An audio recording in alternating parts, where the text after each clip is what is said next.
Napakalakas po ng ulan at hindi namin inaasahan na tutulo at babaha sa aming istasyon. Kita nyo naman, umapaw na yung tubig doon sa bubungan at bumabaha na sa sahig. Ayun, todo linis na naman to. Last week lang po namin nilinis to at ang dami na namang dahon. Ayun o, tignan nyo at bumara na. Lakas pa naman ng hangin nung nakaraan. Ayan, napakarami na ng dahon na kailangan linisin. Ayan, inakyat na po natin dito at maya-maya ay lilinisin na natin to. So, tingnan nyo po, ito yung before. Ayan, tingnan natin yung after. Ayan, nagdala na ako ng raincoat sa taas kasi medyo makulimlim at parang uulan. So, kasi tuloy-tuloy na to hanggang mamaya.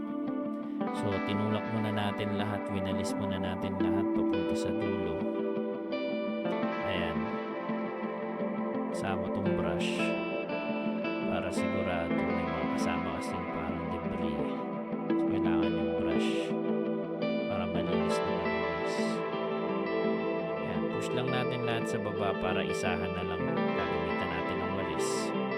Isahan na lang natin ipupush lahat at iipunin bago natin ilalagay dun sa timba. Ayan. So, yung mga kasama natin nakaabang dun sa baba para kunin yung pinuno kong timba para maitapon na maayos. Ayan, dyan po nagbara yung tubig. Ayan, punong-puno ng ano yan dahon. Ayan. So, hindi na ako nagsapatos kasi ang hirap umakyat dito.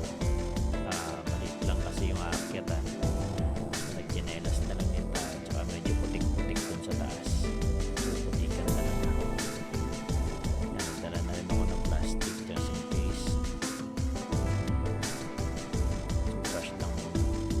So, pinocus muna natin dun sa mismong bara. Pagtanggal ng mga dahon. Nakakapagod yan. Sobrang init yan dyan sa taas. Buti nga medyo makulimlim pero syempre yung init, yung singaw ng init nandun pa din. Nakakasakit talaga na.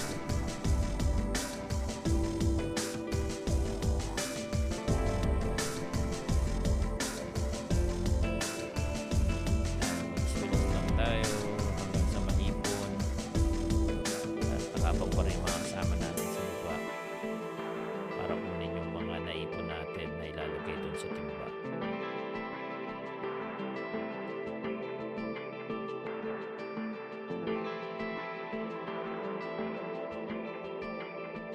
Ayan, nakakutin na natin.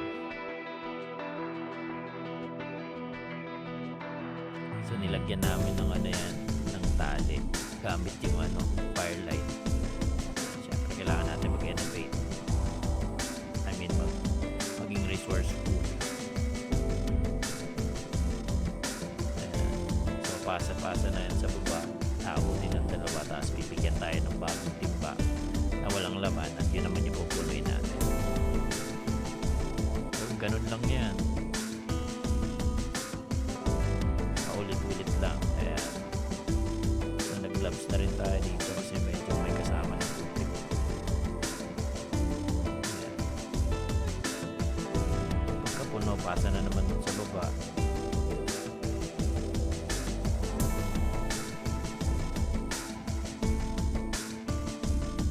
Ayan.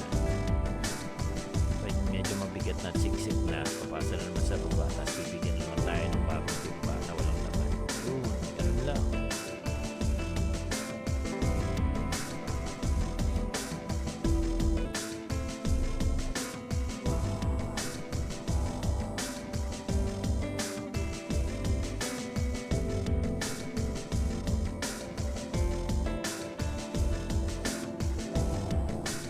Nilinis na rin natin yung mga natitira pa doon. Tapos dun sa tulo, inuulit natin yung timba. Tapos pabutulot dun sa baba. Mamaya papakita ko sa inyo kung ano yung naging resulta ng paglilinis natin.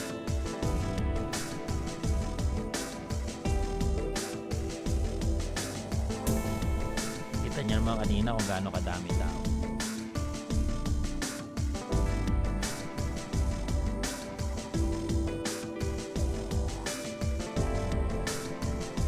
pabalik-balik tayo pinuno ng timba na maubos yung dahon. Kasi talaga yung bumabara dyan sa sa ating. Ito na po yung resulta, nilinis na natin, wala na mga dahon dyan at mga sanga. Ayan. Medyo nagbabara dun sa pinaka lagusan ng tubig, kaya doon na siya lumabas sa gilid na pumasok sa ating piscina.